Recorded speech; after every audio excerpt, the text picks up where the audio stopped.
আবা, আমি বেতনের টাকাটা পাই গেছি 6,000 এই যে। ওমা, কি কস? তুই 6,000 টাকা বেতন পেয়ে গেছিস? আরে যাক, ভালোই হয়েছে। মাসের আর 2 দিন বাকি আছে, আজকে তুই বেতনটা পেয়ে গেছিস। ইসিরে, তুই জানো আমি না অনেক টেনশনে আছিলাম। ওই যে ঘরের বাজার সদাই সব শেষ হয়ে গেছিল। যাক, ভালো হয়েছে। আচ্ছা শোন, তুই না গত সপ্তাহে কইছিলি তুই ওই যে গরুর গোস্ত খাইতে চাস, তাহলে আজকে কাম করিস, তুই বাজার থেকে 1 কেজি গরুর গোস্ত নিয়ে আসিস। আমারও না ওই যে গরুর গোস্ত দিয়ে গরম গরম ভাত খাইতে অনেক ইচ্ছা করতেছে, বুঝছস? ঠিক আছে। আবার গরুর গোস্ত কেমন আনবো? ওই যে রহিম চাচার দোকানে যে বাকি টাকাটা, ওইটার লেগে রহিম কাকা জনজনে কুয়ে বেড়াইতেছে। হ্যাঁ, টাকাটা আগে দিয়ে দেওয়ার দরকার না? হ, রহিম চাচা বাড়িতে লোক পাঠাইছিল, হের টাকাটা তো দেওয়ানোর দরকার। 6,000 টাকা না? আচ্ছা, তুই এক কাম করিস, ওই রহিম চাচার দোকানে তুই অর্ধেক টাকা দিয়ে আইস। আর 1 কেজি গরু গোস্ত তা আনা যাইব না, এক কাম করিস, ওই যে আধা সের নিয়ে আসিস, ঠিক আছে? আধা সের পাইয়া যাবি, ওই যে 200-250 টাকা পাইয়া যাবি। ওইটি তোর আর আমার হয়ে যাবে, ঠিক আছে? তাইলে এক কাজ করিস। আর শোন না, শীত পড়ছে, অনেক অনেক শীত লাগে। আমগো বাড়িটা দেখোস না ভাঙাচোরা, ঠান্ডা ঢোকে, ওই যে সকালবেলা কেমন ঠান্ডা ঠান্ডা লাগে। এক কাম কর, ওই যে হাট থেকে একটা কম্বল কিনে নিয়ে আইস। একটা না তাবা, কম্বল তো 2টা লাগবে, তোমার একটা আমার একটা, 2টা কম্বল কিনবো। না রে, 2টা কম্বল কেনা যাইবো না, টাকা শর্ট পড়বে। আমি শুনছি ওই যে পাশের বাসার ওই যে সকিনার মাই কিনছে 1,500 টাকা করে এক একটা কম্বল। এটা কিনলে তাইলে 1,500 3,000 টাকা যাবো। না না না, এটা হইব না। তুই এক কাম করিস, তুই একখানি কম্বল আনিস। আর আমার লাগবো না, তুই যে মোটা একটা কাঁথা আছে না গত বছরে যেটা, ওইটা আমার হয়ে যাবো। তোর লেগে তুই কিনিস, তুই বাইরে কাম টাম করতেছিস, ঠান্ডা লাগলে পরে সমস্যা হবো না তোর। কি কইতেছ আবা? এই শীতের ভিতরে তুমি খাতা গাই দিবে আর আমি কম্বল গাই দিবো? আমি 2টা কম্বলই কিনবো। ওই, তুই আমার বড় ভাই না আমি তোর বড় বোন? হ্যাঁ, আমি যেরকম ওইটাই হইবে। তুই আজকে বিকালবেলা হাটে যে সুন্দর মতো একখান কম্বল কিনে আনবি, ঠিক আছে?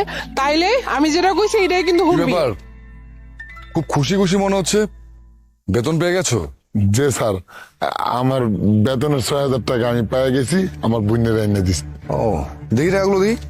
এই বাবা, স্যার, আপনি টাকাটা খামসি মেরে লয়ে গেলেন। আমার ভাই তো মাত্র বেতনটা পাইলো।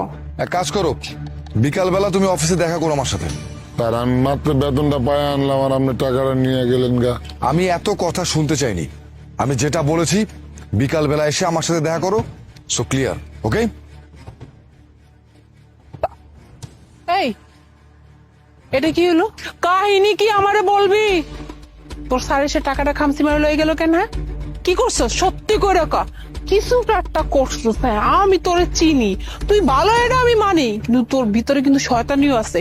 কি করছস? আমি কিছু করি না, আমি কাজ শেষ করছি, আমার বেতন দিচ্ছে, আমি কিছু করি নাই তো। তোর কথা আমি চুল পরিমাণে বিশ্বাস করি না, কিছু তো আকাম করছস। কত কিছু ভাবছিলাম, সব এখন গোল্লায় গেছে।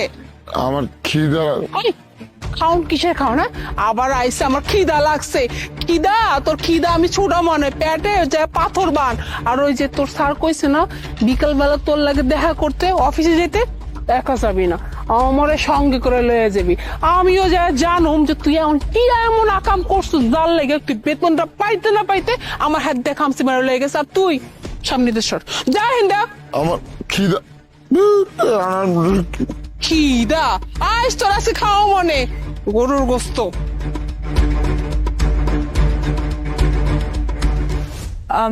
স্যার আমাকে ডেকেছেন? ও দোলাপ, আপনি এসেছেন। আচ্ছা দেখুন তো এখানে কত টাকা আছে। স্যার 12,000। ও আচ্ছা, 12,000, তাই না? বাহ, আপনি তো দেখছি খুব ভালোই টাকা গুনতে পারেন। হ্যাঁ, আচ্ছা একটা কথা বলুন তো, আমাদের কোম্পানিতে সর্বনিম্ন স্যালারি পায় কত? স্যার 10,000। 10,000 টাকা, তাই না? আপনি তো শিওর এর নিচে আমাদের কোম্পানিতে কোনো এমপ্লয়ি স্যালারি পায় না? জি স্যার, আমি কনফার্ম এর নিচে কোনো স্যালারি নেই। ও আচ্ছা আচ্ছা, বুঝতে পেরেছি। তার মানে আপনি যা বলছেন সত্যি কথাই বলছেন। আচ্ছা ভালো কথা, আমাদের কোম্পানিতে সবার স্যালারি কি দেওয়া হয়ে গেছে? জি স্যার, সবার স্যালারি আমি সময় মতো পে করে দিয়েছি। ও গ্রেট জব, খুব ভালো একটা কাজ করেছেন। ওকে জাস্ট ওয়েট, এই যে আপনি একটু আসুন এদিকে। কি ব্যাপার স্যার, ওই শ্রমিককে এখানে কেন ডেকে আনলেন? মানে আমি বুঝতে পারলাম না, আমি কেন শ্রমিকদের এখানে ডেকেছি না ডেকেছি সেটা তো একান্ত ব্যক্তিগত ব্যাপার আমার। আর বাই দ্য ওয়ে, আপনি এত ছটফট করছেন কেন? স্যার আপনি বস, আমি ম্যানেজার, আপনার যদি কিছু বলার থাকে তাহলে চলুন আমরা ভিতরে গিয়ে কথা বলি। না না না, ইটস ওকে, আমি এখানে দাঁড়িয়ে আছি, আমার কোনো সমস্যা হচ্ছে না। সবচেয়ে বড় কথা কি জানেন, আপনি তো বলেছেন একটু আগে না যে আপনি সবার স্যালারি দিয়ে দিয়েছেন, তাহলে এই শাহাদাত, তার স্যালারি আপনি দিয়ে দিয়েছেন?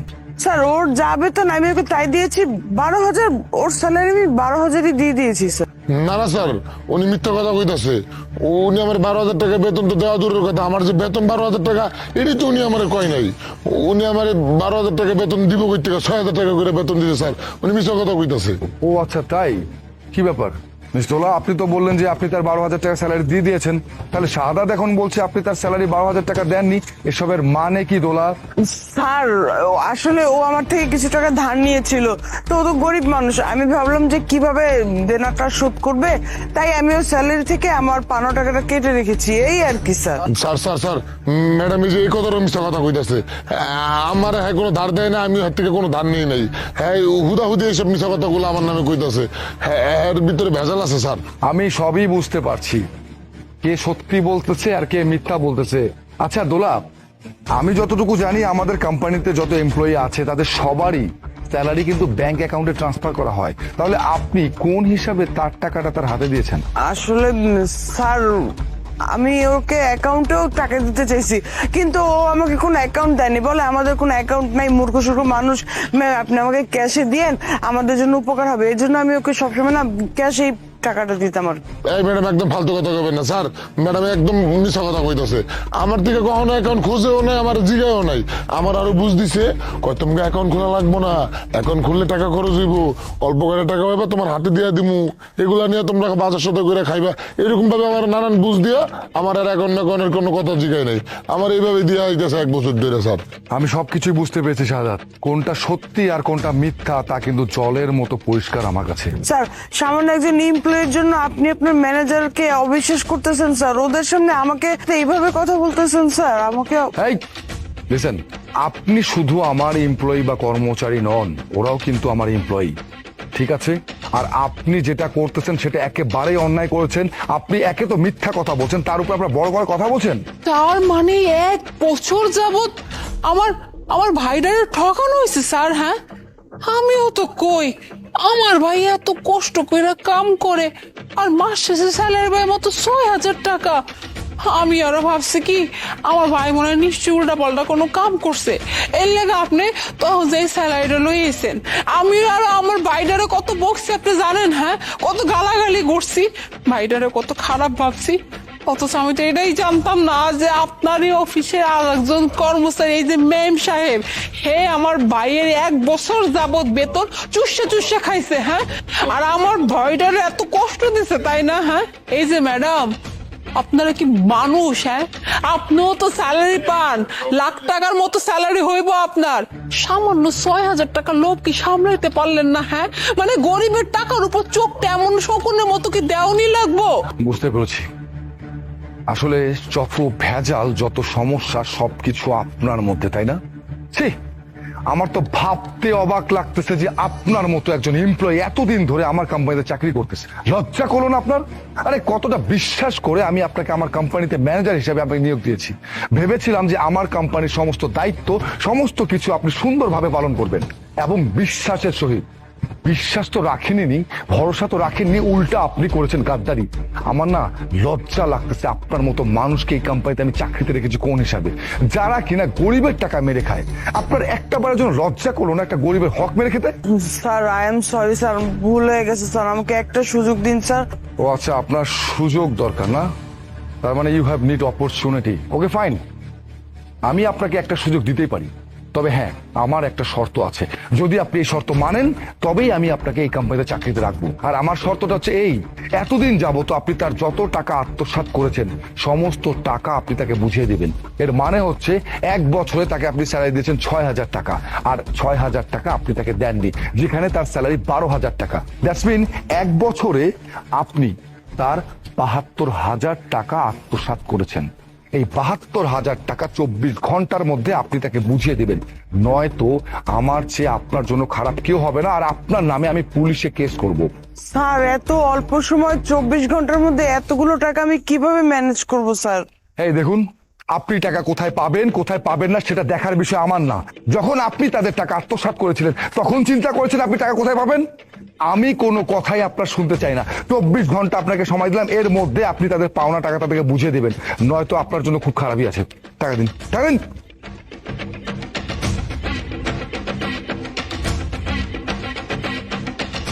এই যে নিন আপনার বাকি টাকাটা। আর দেখুন, এতদিন পর্যন্ত কোম্পানি আমি চালিয়েছিলাম, কিন্তু ভুলটা আমার কোথায় জানেন? আমি খুব বিশ্বাস করে একজন বিশ্বাসঘাতককে আমার এই কোম্পানির দায়িত্ব দিয়েছিলাম। আমি মোটেও বুঝতে পারিনি এই ধরনের বাজে কাজ উনি করবে। গরিবের টাকা আত্মসাৎ করে খাওয়াটা যে কত বড় খারাপ কাজ, এটা যদি উনি একবার বুঝতো তাহলে কখনো এই ধরনের কাজটা করতো না। আর সবচেয়ে বড় কথা হচ্ছে, আমি নিজেই আপনাদের কাছে সরি চাচ্ছি। আই এম এক্সট্রিমলি সরি, আমি বুঝতে পারিনি। আর আমি আপনাদেরকে কথা দিচ্ছি, নেক্সট টাইম থেকে কখনো আপনাদের সাথে এই ধরনের কোনো কিছুই আমি হতে দেব না। কারণ এখন থেকে সমস্ত স্যালারির দায়িত্ব এবং অফিসিয়াল সমস্ত কিছু আমি নিজে হাতে হ্যান্ডেল করব। প্লিজ আপনারা কিছু মনে করবেন না, আসুন। মিস দোলা, আমি আপনাকে বলছি, 24 ঘন্টার আলটিমেটাম দিলাম আপনাকে। এই 24 ঘন্টার মধ্যে যদি আপনি তাদের টাকা বুঝিয়ে না দিয়েছেন তাহলে কিন্তু খুব খারাপ হবে। আপনি যান, যান।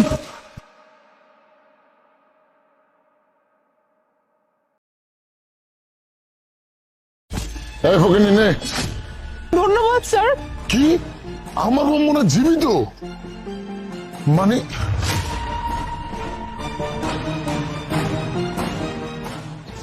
আচ্ছা, আপনি এইভাবে রাস্তায় শুয়ে আছেন কেন? এই শীতের মধ্যে আপনি কাঁপতেছেন, আপনার কোনো বাসা ঘর নেই?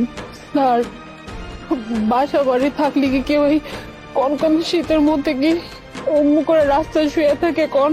কি বলতেছেন? আপনার পরিবার পরিজন কেউ নাই, আত্মীয় স্বজন কেউ নাই? না স্যার, আমার এই দুনিয়াতে মা বাবা বাইছে নাই, তাই আমার স্বামী আছে, আমার নিচে একখানা পরিবার আছে। কি বলতেছেন আপনি সব? আপনার মা বাবা স্বামী সন্তান কেউ নাই? সবই হয়েছে কপাল।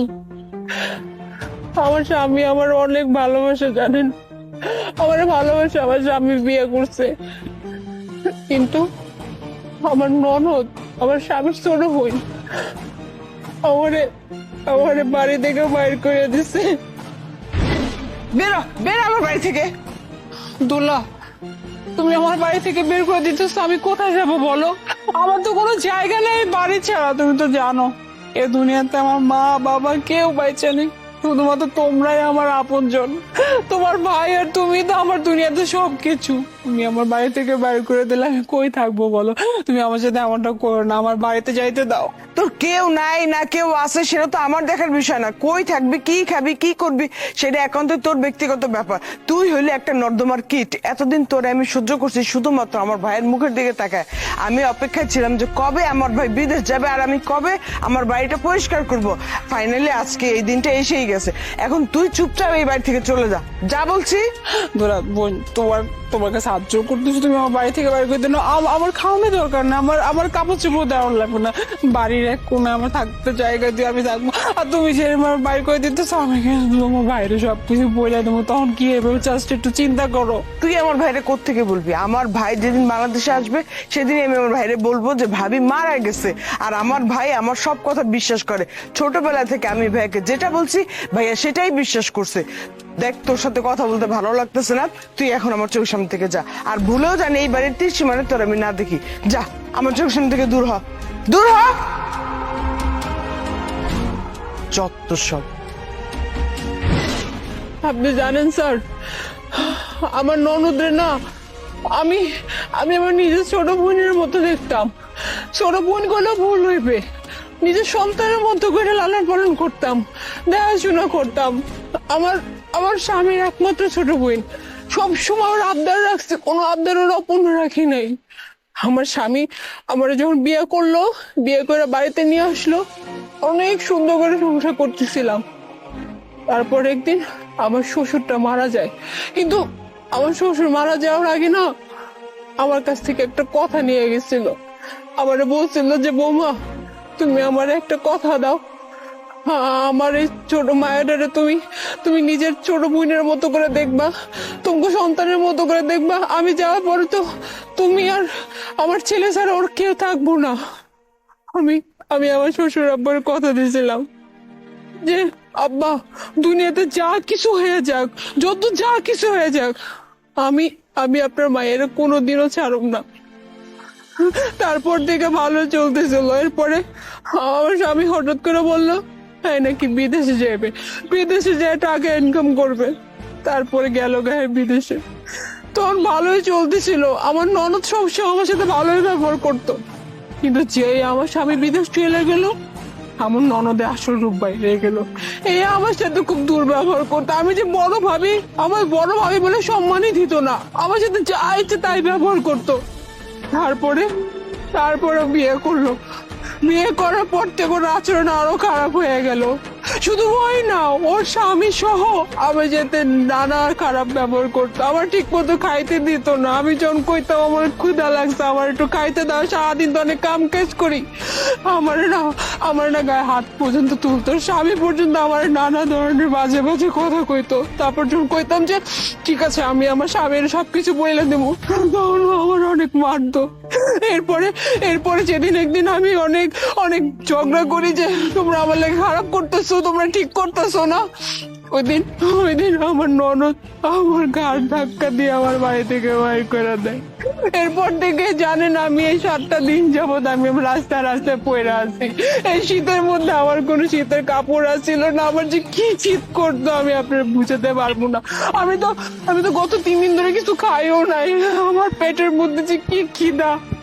আমি জানি আমার স্বামী মনে হয় আমার খুঁজতেছে, কিন্তু আমার স্বামী আমার খুঁজে পাইতেছে না। কারণ আমার ননদ না জানি কি উল্টাপাল্টা আমার স্বামীরে কইছে। কিন্তু আপনি জানেন স্যার, আমার স্বামী যদি একবার জানে যে আমি দুনিয়াতে বাঁচতে আছি, আমার যেমন হোক আমার স্বামী আমার খুঁজে বের করো, আমি এই আশায় আছি।